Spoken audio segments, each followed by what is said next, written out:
The EU is placing mounting pressure on Keir Starmer to accept a 3-year fishing rights deal as part of any reset for the UK back into the EU.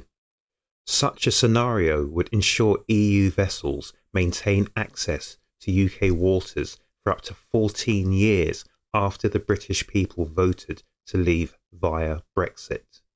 However, this mounting pressure by the EU is placed under a backdrop of bullying and threats by the French towards UK fishing. Lord Frost has accused the EU of a potential breach of its treaty obligations due to recent French rhetoric and threats. He accused the former French Prime Minister Jean Castex of conniving with EU leader Ursula von der Leyen, that it was imperative to show European public opinion that it will cause more damage to leave the EU than to stay in it, using the problems forced on Britain as an example. Lord Frost noted that this was very troubling and problematic, and added, all the more so by threats made by France this week to our fishing industry, to energy supplies and to future cooperation. These threats, if implemented on 2nd November, would put the EU in breach of its obligations under our trade agreement. So we are actively considering launching dispute settlement proceedings as set out in Article 738 of the TCA. This is not the first time that concerns have been raised over French rhetoric.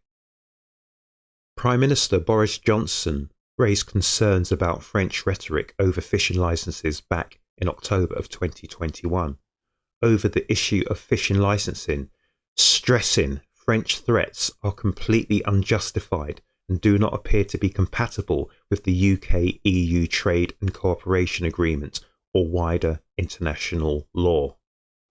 Former Welsh Secretary Sir John Redwood said the UK was more than generous in offering continuing rights to fish in our waters for any EU or French boat that had been fishing there before.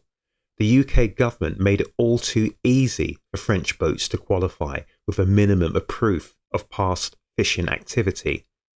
They told the UK fishing industry it had to put up with the bulk of the catch still going to the EU for a long period of transition up to 2026.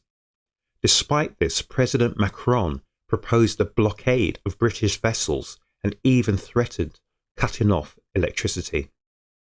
Our fishing communities now expect us to take back control after the transition and to ensure that most of the fish caught in the UK waters are at least landed in UK ports for processing.